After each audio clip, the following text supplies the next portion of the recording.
Ladies and gentlemen, boys and girls, and everyone in between, and I say that, everyone in between, I'm going to pause there for just a second. Oh, jeez, I know what you're going to say. Because fuck North Carolina and that stupid law. Crazy. We could talk about that some other time. And everyone in between, welcome to the Everything and Nothing Show. I'm just one of your hostess with the mostest, Clayton Kisco, and I'm accompanied, of course, by the rest of the Maelstrom gamers. With us on this podcast today, we have the Heartthrob. Oh, I'm going to go AK first. Backdoor. He was like, you made a hooting noise. Yeah. I switched it up. AKA the back door. AK Backdoor. AK Backdoor, AKA Blue Headphones. AKA Blue headphones. You can give me Man that Bun. one. Not another blue shirt. Oh, where's the man bun? No man bun. AKA Oh, yeah. Blue I saw that shirt. Be honest, I saw that shirt, and I was like, Rocco's going to get that shirt. I was just so I'm trying not to- The gonna get it. man really was too trying hot to to show you freeze the and too shirt. cool to Did melt. you just shake your tits at us? Yes, you did. Do it again? Yeah, there you go.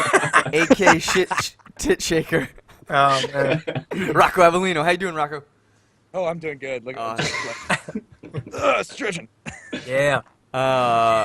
Thank you. And next up, we have the man, formerly The known legend. as the Man in the Mask, the Enigma. He is the wild card, Ian Kane.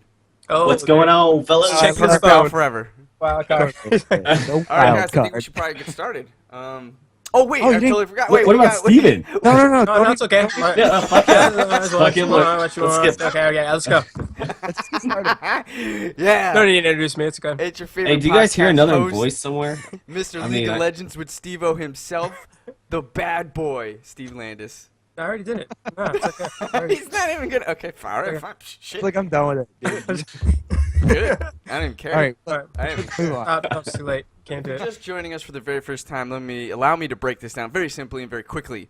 We are Maelstrom Gamers, and we hop on a Skype every week with 5 topics for our discussion, but more importantly, for your entertainment. Each topic is doled out onto YouTube Monday through Friday, topic by topic, on our YouTube channel, youtube.com/Maelstrom channel, and then the full episode is on Saturday. If you guys would like to get that early and exclusively, you can hop on to patreon.com/Maelstrom Throw us a couple bucks like David Fry did the other week, Yeah, David and Fry. you'll get a bunch of rewards just like that. If you don't have money, you can support us for free as well on our Facebook page, at Maelstrom Gamers at Twitter, at Maelstrom Gamers on Instagram, and you can also go to our YouTube channel and comment, like, subscribe. A lot of people are doing that, so I'm going to keep saying this. This is working. Like, I'm getting more and more like comments. I'm getting more and more likes and follows. So I really appreciate the people that are doing that, and keep it up, guys. Rocco, you look like you're going to say something. Do a good job. Oh, I am saying things. You just can't hear it. They can hear it, but they can't really hear it. I know. You know, subconscious. Yeah, okay. That's pretty interesting. So that's it. We're going to go kind of quickly because I know people have to leave a little early. Subscribe. So we're gonna start. First topic is Civil War reactions. Okay. I and Steve-O over here were able Okay. to see this movie. Ian was not, and I wasn't Rocco either. won't see this movie until maybe it's on like discount at Red the box. red box Mm. thing. Yeah. VHS. That just becomes my life nowadays. Yeah. Kids. No, I hear you. I know. Slowly like sinking into that quagmire as well. Yeah, know, exactly. Let me tell you about my experience seeing Civil War. Let's do it. Yeah. Go ahead. So, Go my ahead. wife and I had plans for about a week to go on a date night. So she's like, okay, she looked up the movie time, she picked the restaurant, we went, she goes, yeah, it starts at 8, it starts at 8. I was like, okay. So we sit there, we have dinner, we're wasting time because I was like, man, we have another 30 minutes. So we just sat there, had a beer, and then we go to the movie theaters, and then we walk up and we're like, hey, and it's one of those nice ones like Steve-O, you know, Yeah. it has the recliners and they serve you stuff. So Oh. Yep. Yeah. Yeah, I was- How did you bring your gorilla? I, in my mind, Tell you what, it Yeah. would have been fine. Had he done that. I would not have sat in the front row. By the way, I So- talked to some people about that conversation we had. They enjoyed it very much. so did Yeah. I. So did I.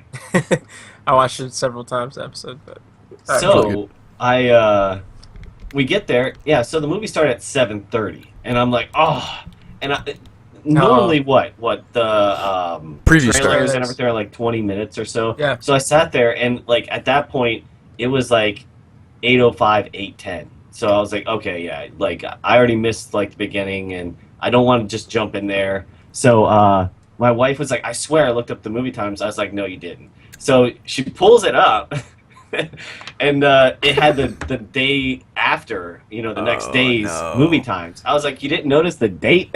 Oh my gosh. Yeah. That So sucks, man. Big So, fail. and I told her that we had plans on making this our topic. So she's like, well, we can go to another movie theater. I'm like, I'm not driving even further to go see the movie now. I said, Because no. he doesn't care enough, people out there. You guys watching, he doesn't care enough. Look at you. Yeah. You were dedicated, Ian. He would have been She there. was He would have dedicated. checked She was- himself She and was then more gone. dedicated. She was like, listen, we will find another theater, Ian. We will make this happen for you. I'm not going to be the one that ruined this. And you're like, no, fuck that. You fucked it up now. You ruined it. You ruined it. There's no fixing this. So, You owe me something later on. then with that said, Steve, That's exactly what he was looking for. what did you think about the movie, Steve? I actually liked it. I liked that it had more of a storyline to it. It kind of had like a DC aspect. Hold on. Before he goes into this, I haven't seen it, but I have seen some stuff on Civil War. Can I speak about that first before he goes in depth? Yeah, go ahead. Yeah, because Okay. you guys haven't seen it, let's treat this like an AMA and ask me anything, Okay. and like you two So, guys just ask questions. I was watching Chelsea, her TV show on Netflix, and one of her interviews was with the Black Panther, I guess it was. Yeah. This is supposed to be like the first, like, the Black Panther, the comic book as he was, I guess, was like the first black comic book character. Yep. If I'm correct. Okay. First major. Yeah, so she was doing an interview with him, and it seemed pretty cool because it was showing little different segments of the video. But I was really unfamiliar with who he is as like a superhero. But that's really like, it was showing me that in Civil War it has like a lot. They're obviously going to be introducing other comic book characters that I might not even be aware of. Yeah, That dude. it was kind of piquing some interest. But if you could explain real quick, who is that character? Do you know or? Yeah. Take it away, Clay. Okay. Yeah, so the Black Panther is T'Challa, I believe is correct. It's T'Challa and T'Challa? I don't know. He has a dad that was also, T'Challa? yeah, was also a Black Panther. Basically, the idea was that like he was created around like the 1960s during the Civil Rights Movement. They wanted to really have an African American represent, and be like elite. Like there was a bunch of African American superheroes, but they were like the Black Bolt and like obscure sea level guys, right? Then comes along Stan Lee and Steve Ditko, and they create Black Panther, and they just want to make him like a boss, right? Like let's make him his own guy. He's not a sidekick. He's not some like just like side idea.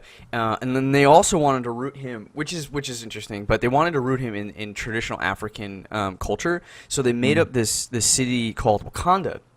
And there's an interesting juxtaposition here. They're the most advanced technology-wise, but they still have a ton of like old tribalistic cultural stuff going on. Like Okay. even though Yeah. they have like Yeah. vibranium, which is Yeah. I'll get to that in a minute, but a major export, and they have like all this like crazy tech and computers and stuff. They still like wear headdresses and like dance and like yeah. while they're super advanced, They keep their culture, Yeah. but they keep advancing the technology, though. yeah. We just lost Steve-O for a second. It's all right. Steve-O's I'm gone. still here. We don't need the bad boy. Yeah. He's gone. And We so, didn't introduce him, Hey, so it's okay. and what was interesting is they actually like, oh man, I think what was interesting is that shortly after the Black Peter's Panther movement awesome. actually became pretty heavy, and then to avoid any like, because Black Lives Matter, although it has a section of it that is very noble and not driven by violence, it's actually got a lot of people who are taking that movement, calling it their own, and doing very violent things with it. So it's very muddy, and that's kind of what the Black Panther movement was back in the 60s. And so for a little while there, because Marvel wanted to get away from anything politically dangerous, they actually changed Black Panther's name to like Black Jaguar or something like that, or just Panther or something really? like that. Black. Yeah, So Of why that they was just did an in the first interesting place. tidbit, but like he's a boss. Basically, vibranium is their main export. His whole suit. Well, so the other thing is that like every Black Panther, it's very mystical. But each like king of Wakanda takes Black Panther as a mantle, and when they do that, they do it when their father dies. So when they become king, they inherit this Black Panther mysticism, and with it they inherent every past Black Panther's like knowledge and strength, so they just cool. keep getting stronger, and so that's why he can like jump down and run as fast as cars and be very, very agile and stuff. And so because he's also got like Is it like Superman's like cell like mutation like or not mutation but more like Captain evolution, but it could be absorbed like instantaneously once that person's passed kind of deal, like kind of their and you cells just like learn more and more knowledge, learn be quicker. I mean, faster, there's you know? smart individuals as it is. Like Yeah, T'Challa's their just a smart dude technology's like anyway, hilarious. right? Yeah. But yeah, they certainly get in that, and then they get like the Panther totems and stuff like that that like help them. So there's a lot of mysticism going on there. On top of that, they have vibranium, right, which is where this is found. It's what Captain America's shield is made out of, and then they use the actual materials to woven the Black Panther suit. It's woven with vibranium. Was that what's his name was looking for then? The metal guy, the robot. Ultron. Yeah. Vol- Yeah, yeah, it might have been. I don't know why Ultron he was Ultron looking for that metal? Wasn't that what it was on the ship in that last movie Yeah. that they were fighting him? It was, yeah. Okay, That's yeah. what he made. That's what he made his suit out of. Yeah, and that's why it's like the most powerful metal. Like I think it actually rivals adamantium. I'm pretty sure it Okay. can. But It does. so the Black Panther suit is all woven with that stuff. So like in the trailer and in the movie, you see Black Panther chase the Winter Soldier, and this helicopter shoots it with its Gatling gun, and he just stands there and eats it because vibranium could just like stop it instantly, right? So they Jesus. portrayed his character really well then. Dude, yeah. From what I'm hearing. Yeah, Okay, cool. play really good. Because I mean, in the clips that I was seeing, it looked like he looked like it was an awesomely shot film and stuff like that. I just had not known the backdrop to this character yet. The two things that stand out to me in this film is that Black Panther is a bona fide and filled with unadulterated badassness, and Spider-Man is the most entertaining thing ever. Like those two guys. Which he should be. Honestly, Spider-Man should be that way. That's the way that everyone wants to see Spider-Man. Yeah, So this is a good Spider-Man. Dude, it's a good Spider-Man. Best Spider-Man. Okay. Yeah, How was the I graphics hated on it? Clay so bad when Tobey Maguire made like a cameo in it. I hated it so bad. Yeah, that was really bad. Oh, in this movie, yeah, he did. he comes Oh, in. no He actually way. plays Spider-Man Kinda like- for about yeah, 50 kinda like- minutes. Did he come down for a kiss? Spider-Man? No, just kidding. Oh, I was like, Lie down for like a No. upside down kiss. no, yeah, no. No. His only scene. Spider-Man is with like Black Panther. So here's the thing. So Spider-Man's action sequence are nailed, and dude, Yeah. like here's the thing about Marvel versus what I see for DC. And my biggest gripe is that Marvel does such a great job of efficiently weaving in not only what makes sense for the character by knowing their character, but through their actions, their dialogue of what makes sense for the character, but also like nods to old school comic stuff. So like there's this. So like okay, so not only is Spider-Man acted by Tom Holland the best Peter Parker. Like I mean, he not only is he a nerd and he's awkward, but he has a Queen's accent. This is the first time he an actor actually has a Queen's accent. It's so freaking awesome to hear that. He's also written really well, and then the action scenes portray Spider-Man really, really well. And then he's agile and stuff. He's also like Andrew Garfield, when he would quip like an asshole. When Tom Holland quips, when he's written by Marvel, he quips like a nerd. Like he's Yeah, it was fighting really Winter nerdy. Soldier. It was Winter great. Soldier goes to throw a punch and he blocks it. Like instead, Andrew Garfield would have been like, "Oh, not so strong anymore," right? And it's like, okay, that's a dick move. But but Tom Holland, Marvel's Spider-Man, he grabs it, and as he's stopping it, he doesn't want to fight. Instead, he's like, "Whoa, cool! You have like a freaking robotic arm. That's so neat, dude. You must be." And then he gets punched in the face. Like he gets distracted by such nerdiness. Oh my god, I was laughing so hard Yeah. too because like he like at one point Captain America throws his shield right at him and he like deflects. He's like, "Do you know your shield just defies the laws of physics?" Yeah, he's like, yeah. it's like he says something like that, just like, and he's fighting while he's doing all this and everything. He's like, and he's talking to him, and he's like, "You guys," he's like, "You know, you're not supposed to talk in a fight this much." He's like, "Oh, I'm sorry." He's like going flying around. It's, like, it's so great, like the way. Oh, they I'm sorry. Dude, it's the most entertaining piece Yeah. of the movie.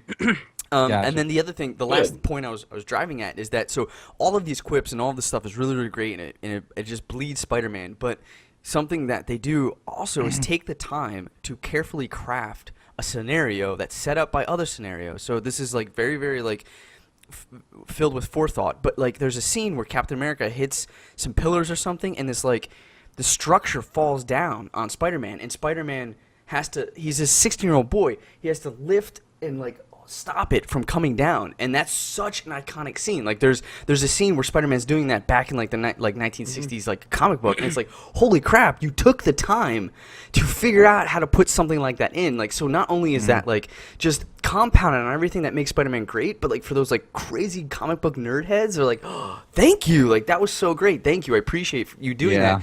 Instead, you have Batman killing people in DC, and you're like, dude, I get it, it's different, but it's not what I want to see. And like, I don't know, Marvel gets it. Marvel really, really gets it. So it's freaking awesome. It's Hats off to them. Are you saying hats off to them? yeah. So now is Now we so all gotta go. Steve, and I'm sure this is a question for you guys. Is this the best Marvel movie in your opinion? I think so, honestly, because like it's like I said, it's different than the other Marvel movies because it's got more of a story to it. It's not like, hey, this is the bad guy, we're gonna go kill him, blah blah. You know what I mean? Destroy cities. It's like makes you think. You're like, what's this guy getting at? What's he doing? And it's kind of like got a DC aspect to it. There's not really that many funny moments in it. There is some funny moments in it, but it's not like a regular Marvel movie. It's filled with a lot of charm, though. It's still nowhere near as dark as Yes, Batman a lot of vs. charm, Superman. but it's not as dark. Yeah, but it's. I just love that it has more of a storyline to it, and it just they depict it great. Yeah. Is it your favorite superhero movie of all time? I'm trying to think. I'd have to say to this date, yeah, probably, because it just I love the storyline, and I loved just seeing the characters develop in their own way and getting to see just certain aspects. Like the kind of thing that kind of threw me off though was when Iron Man went to go get, you know what I mean, Spider-Man. And everything. Yep. That was like that kind of I So- don't know, was kind of weird for me. So for me, I'm not sure if this is the best Marvel movie. I'll be flat out and say that. I think Avengers might still hold the Guardians of the Galaxy is still up there and Winter Soldier is still up there. Like this comes Like close, Guardians. but what's interesting is that because Black Panther and Spider-Man are so amazingly entertaining, it kind of highlights a flaw in the movie in that I'm getting a little bit bored with the characters that I've been watching for the last decade. So like I'm kind of like it means I need new characters. So someone like Doctor Strange via Cumberbatch and this new Spider-Man and this Black Panther really bring what this franchise needs. So I'm getting a little bit bored. There's a little bit of fatigue there, and I'm like the biggest Marvel fan. It's not my favorite superhero movie. I think Dark Knight still holds that. I think Dark Knight is just one of the most beautifully woven, crafted. Of course, it's got to be superhero Batman. stories. Like Spider-Man is like my favorite of all time, right? And like I'm so happy to see this, but like I'm still Civil War is not without its flaws. It's still one of the most entertaining movies, and they did such a great job, and it's up there, man. It really is. But like, there's a couple things that like I have questions about. In that, Iron Man gets like he gets destroyed for getting a little boy, like a very young adult killed, and then he goes out and recruits a young adult. That doesn't make any Exactly. sense to me. And then there was an issue where this is really hard to do. And then there was just like another issue where the I don't know, the villain, although was like it's Marvel just they're having trouble in their movies crafting a very strong villain. So I think they still need work there. I think he's very interesting. This villain, unlike Lex Luthor, was like his motivations made sense. There was a lot of like there's still some really like I don't know, they could have made what he did stronger and a little bit more believable, but like there were some good twists at the end too. Like I was like, Yeah, oh, very they're good going to do twists. this. Oh shit, no, they're not. Like that's kind of cool. And like for a villain to like do the things he did without actually ever fighting a single I was like that's kind of cool. Like I like that concept. Just in execution, I think it could have been a little bit stronger. Who is the villain? This guy named Zemo, who's Zemo. Baron Zemo in the comics. He basically constructs pulling strings behind the scenes. He's a mastermind. Yeah, Pretty and much. it's really Kind of interesting. villain. It's very interesting. Like I thought they did a pretty good job, but yeah, there's definitely some flaws. But oh my god, dude, that airport scene is like one of the most fun battles It was ever. pretty cool. And dude, Paul Rudd, he's the other like if it Yeah. goes for me, it goes Spider-Man, Black Panther, then Paul Rudd, dude, fucking hilarious Yeah. as Ant-Man. As in that Ant-Man. movie. Dude. So good. I liked his piece by himself. Yeah. Like, I actually thought it was all right. Like where The I think movie? others said like they were kind of against his Ant-Man video. Yeah. I liked that film. I thought it was like, oh, I think it's good. I think he plays a good character. He plays that He like. got good reviews. He got great reviews. They could have I done mean, a he better was heist. over the top with his humor and stuff like that, you know, which would be playing out of this character for Ant-Man. But he was just like he was still really good. They He was need. Paul Rudd. I like it. I want an Ocean's 11 with Ant-Man, like All a right. true heist movie, and I think I would be so happy with him and Wasp, and then some other maybe like his friends, and then maybe some. So cool. Give me some like other superheroes that are like I don't know, like Plastic Man, dude. Plastic Man, dude. Recruit Plastic Man. Oh no, Plastic Man's DC. Fuck. I don't know. Recruit somebody There's like. really a guy named Plastic Man? Yeah, he's like Mr. Fantastic. Oh, Jesus. Anyway, He's super fantastic. we got to wrap up because we're going pretty long on this one. When you guys see it, I'd like to like revisit this because I have a lot of opinions and I actually want to talk. But Plus, I want to watch it. Yeah, I need to see it. So. so you guys will not be disappointed. It's pretty cool.